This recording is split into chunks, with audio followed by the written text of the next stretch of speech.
interesante. Bueno, a ver, volvemos a reforma judicial. Nos va a mostrar Ceci todo lo que contiene esta reforma. Vos, Jessy, sumate con lo que quieras. Porque no es solo este dictamen que se votó ayer en el Senado. Son un montón de cosas. Es como una especie de red de reformas que se intentan, y nos va a contar hoy Ceci de qué se tratan. A ver. Sí, avanzamos primero con lo que es el proyecto de reforma judicial, lo que está en el Senado, ¿no? Lo que incluso ayer hablábamos también con Jessy, bueno, que es esto que ya tiene un dictamen de comisión que apunta a tratarse la semana que viene, que básicamente tiene como principal foco licuar el poder del fuero federal, ¿no? Además de contener muchísimos otros aspectos, pero que también algunos que despiertan polémica centralmente, como lo que también conversábamos, el tema de las subrogancias, en esta creación de 23 juzgados nuevos, que es uno de los aspectos, si se quiere, más espinosos. Claro. Bueno, pará, porque antes de pasar a la otra placa, lo sumamos, y con las dos chicas, por supuesto, a Julio Piumato, secretario general de la Unión de Empleados de la Justicia de la Nación, el titular del gremio de los judiciales. Julio, ¿cómo andás? ¿Qué tal, Tato? Buenas tardes, ¿cómo están ustedes? Bien, ahí tenés te veo mirá, está Evita de fondo y acá el general. Estás bien peronista ahí. Sí, sí.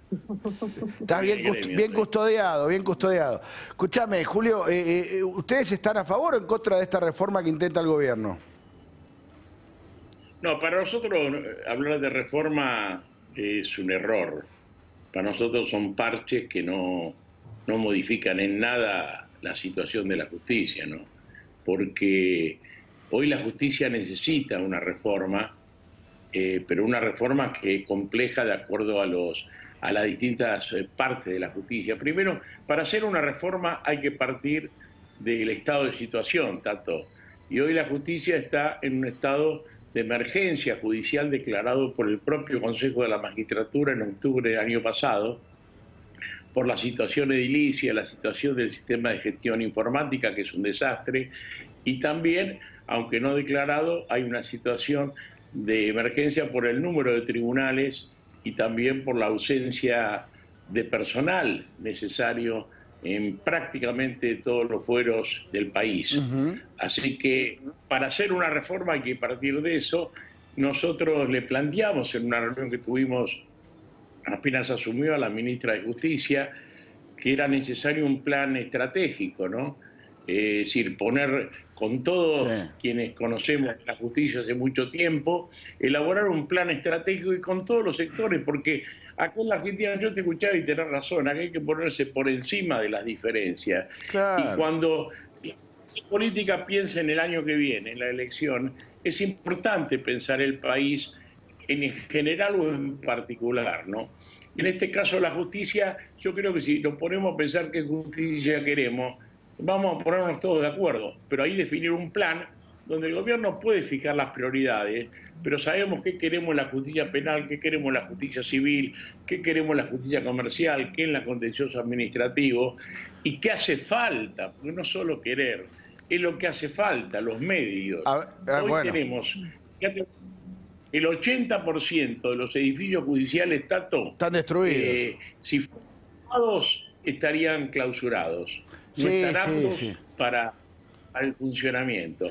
Y el sistema de gestión también. Entonces, estos parches que van son absolutamente inconducentes, porque la gente tiene que saber en claro que en materia penal hay una reforma profunda en funcionamiento, que es el pase del Código Procesal Penal vigente hasta la fecha. Ya está aprobado el nuevo Código Procesal Penal con el sistema acusatorio que plantea un profundo cambio en el funcionamiento. A ver, Julio, déjame, está claro, lo de los fiscales, eso sí es un cambio importante, pero ya está, eso es cuestión de ponerlo en práctica, no de aplicar esta reforma. Déjame que quiero ir mostrando los otros puntos de la reforma, Julio. El primero, el proyecto del... Dale, está bien. Al estar eso en ejecución, estaría bien que el gobierno hoy está funcionando, y hay con carencias por esta emergencia, está funcionando en las jurisdicciones de Salta y Jujuy.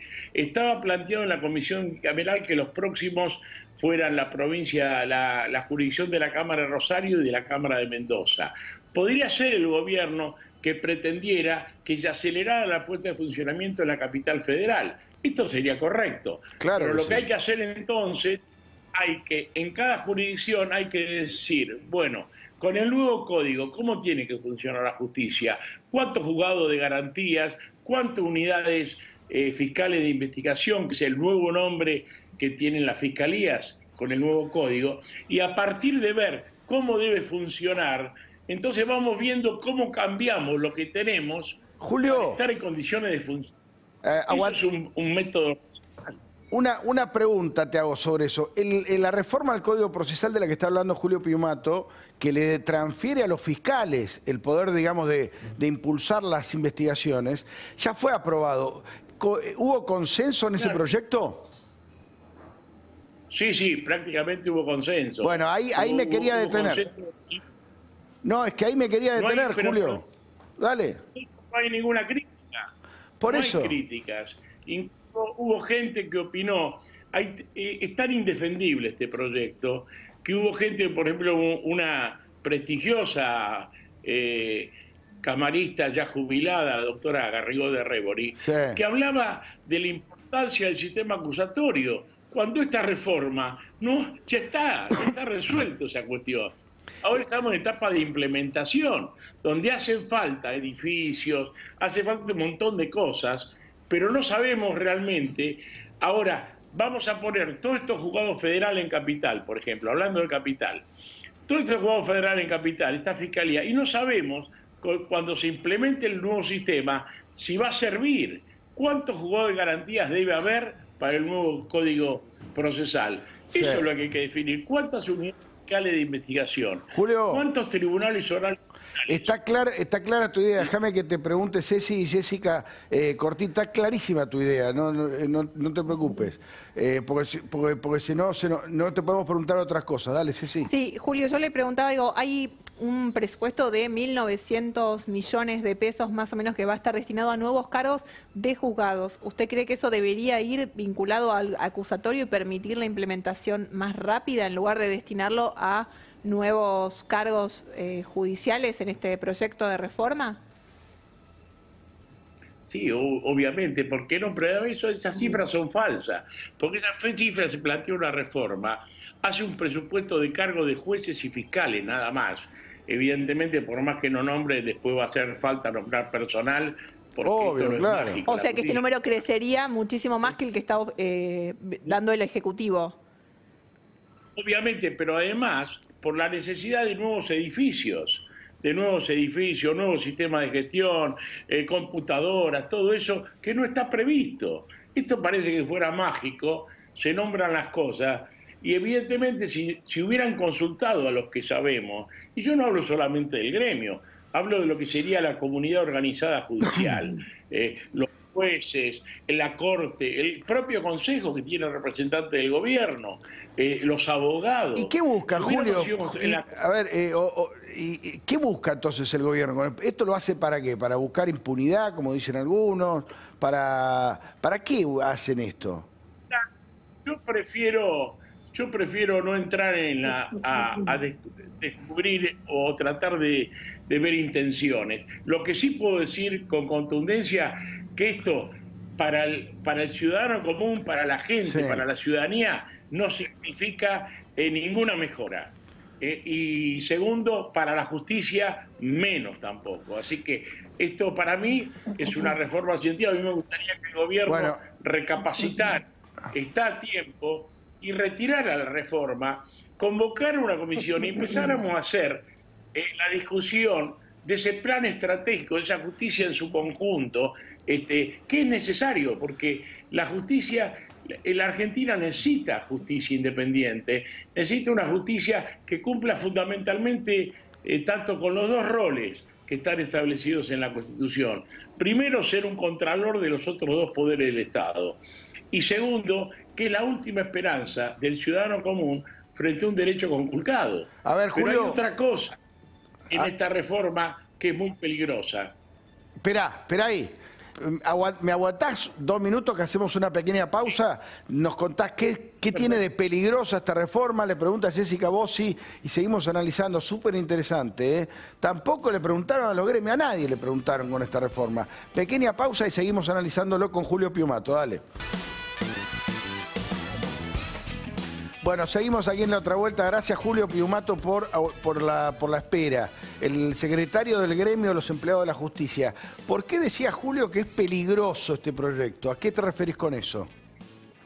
Bueno, porque además de esto, y podríamos hablar de otras inconsistencias que tiene la reforma de la justicia federal penal en Capital, también plantea el traspaso de la justicia, de todas las competencias de la justicia penal a la ciudad.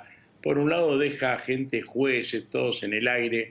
Ya el limbo no existe más, dijo el Vaticano, pero acá habría un limbo judicial, que es peligroso porque, digamos, hay una especie de vuelta al viejo centralismo porteño que un país federal queríamos haber superado, y que es que va ya pasando toda la justicia. Vos tenés que tener en cuenta que en la Ciudad de Buenos Aires está la sede de la mayoría de las empresas.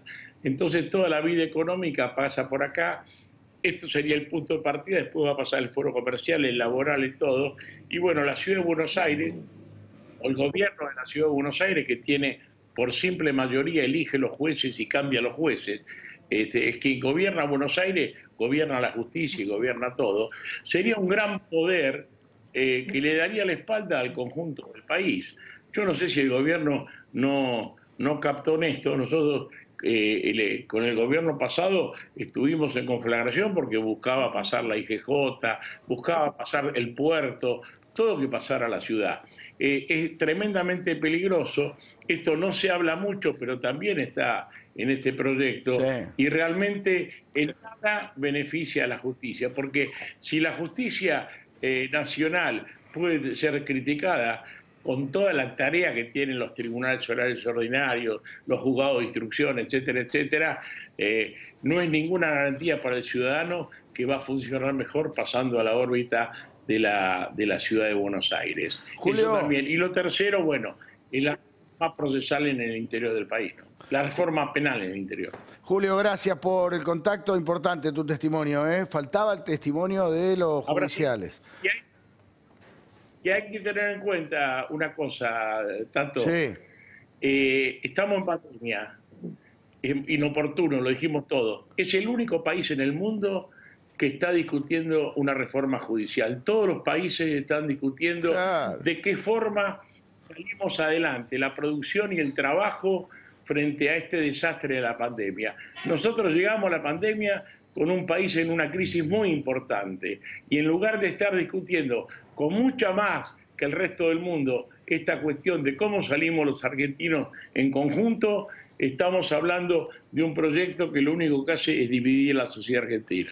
Gracias, Julio. Julio Piumato, secretario general de la Unión de Empleados de la Justicia de la Nación. Seguimos analizando por pasos todo lo que integra la reforma judicial. Jessy, es notable, porque estamos hablando de un gremio peronista. Piumato es uno de los que apoyó a este gobierno y se planta, ¿no? Otra resistencia más, esta políticamente más inesperada, porque son de la misma afiliación partidaria.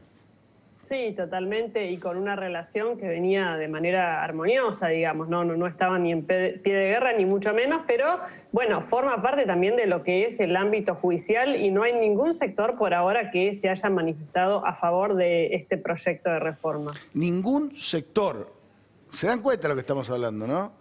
El único país del mundo que en medio de la pandemia analiza la reforma judicial y todo el mundo en contra, sí. Pero el gobierno sigue. El gran mérito es haber logrado unir a todo el abanico, digamos, desde la Asociación de Magistrados al Sindicato de Trabajadores de la Justicia, todos de acuerdo en que no era el momento, ¿no? Y unidos también, por el espanto se llama eso. Y todos también de acuerdo que una reforma es necesaria, pero no esta. A ver, proyecto de ley en el Senado, uno de los puntos de la reforma. El otro, no me pongan más consejo consultivo. Comisión Beraldi. Para este programa es la Comisión Beraldi. Dale. Creada por decreto, por decreto presidencial. Bueno, tiene 11 miembros. Ahí está claramente Carlos Beraldi, abogado de Cristina. Empezó a trabajar este martes, se vuelve a reunir este sábado a las 11 de la mañana. Están tratando el tema de lo que tiene que ver con Ministerio Público Fiscal, que es uno de los organismos que tienen que revisar, ¿no? Junto con la Corte, que queda para el final, la Defensoría, Juicio por Jurado y Consejo de la Magistratura. A ver, seguimos. ¿Qué? Hay algo interesante. Ahora te lo cuento. Dale, traslado de jueces. Ese es otro de los puntos que están tratándose por estos días. Dale, que son estos jueces, básicamente, ¿no? Exactamente, son 10, pero los que importan 3, son estos. Exactamente. Que también está en el Senado y hay una polémica muy fuerte con la justicia porque la semana pasada una jueza pidió que no se trate la situación de Bruglia y Bertuzzi hasta tanto se resuelva un amparo que ellos presentaron. Ellos están en la Cámara Federal de Apelaciones. El kirchnerismo quiere que vuelvan al Tribunal Oral Federal que integraban cuando el macrismo los trasladó. Los quieren sacar de la Cámara Federal a estos dos, ¿no? Bruglia y Bertuzzi. Ahora, ¿es verdad que quieren que vuelva Eduardo Fará? Exactamente. Bueno, esto es un tema delicadísimo, ¿eh? Jessy, Eduardo Fará es el que largó a Cristóbal López, digo, para ir al grano, Jessica, ¿no? Sí, en ese momento eran dos los camaristas que firmaron, uno Ballestero, que finalmente se retiró de la justicia, se jubiló. Y en el caso de Fará, lo que acordó en su momento es un traslado. Primero estuvo en un tribunal, después pasó a otro, y ahora es uno de los pocos de esa lista de jueces que el kirchnerismo pidió revisar, que no presentó ninguna objeción a esto, porque claramente si hay un acuerdo político volvería a ocupar un sillón clave que dejó en el año 2018. Un día de esto les voy a contar quién es Eduardo Fará, pero créanme que si vuelve es un escándalo. Es un escándalo. Es más, es que Alberto Fernández entregó todo. Si vuelve ese juez, es que Alberto Fernández le dijo, Cristina, toma, haz lo que vos quieras, chao. Yo firmo. Así, así se los digo. A ver, Ceci, ¿cómo sigue? Dale. Bueno, traslado de jueces. Exactamente. Eso Procuración. Eso es lo que se está discutiendo. Actualmente, digamos, lo que es la procuración está tratándose en el Ministerio Público, en la Comisión Beraldi, como vos decías antes, que está tratando precisamente el Ministerio Público Fiscal. Pero acá se cruzan varios ítems, digamos. Hay, por un lado, un intento del oficialismo de desplazar a Eduardo Casal, que es el actual procurador interino que está desde la salida de Alejandra Gils Carbó en 2017. Quieren poner a Víctor Abramovich, que sería el que le sigue en la lista de sucesión. Pero fundamentalmente porque todavía no consigue el oficialismo tratar el tema de Rafecas, los votos para que Rafecas sea oficialmente el nuevo procurador, ¿no? Impresionante hoy lo de Rafecas, insistimos con este dato, rechazando la posibilidad de ser nombrado procurador con la mitad más uno. Dijo, no, yo quiero ser nombrado los 2/3, si no me quedo. Era un escándalo. Era un escándalo. Es un escándalo, totalmente. Modificar eso, los jueces, solo para dar un dato, tanto el procurador, que hoy por hoy es un cargo vitalicio, como los jueces de la Corte Suprema de Justicia, todos necesitan los 2/3. Claro. O sea, modificar esa mayoría era un tema muy sensible y estaba claro cuál era la razón. Absolutamente. Meterlo a Rafecas acomodó el lugar. Bueno, hacemos una cosa, pequeña pausa, porque tenemos, Sanoto me dicen que se está preparando una preproducción impresionante. Además, bueno, tenemos mucho más. Los secretos, mitos y secretos de los tesoros de Cristina ocultos en el sur. Todo eso después de la pequeña pausa. A ver, ¿con regalito ahora? No, todavía no. Ahora sí regalito.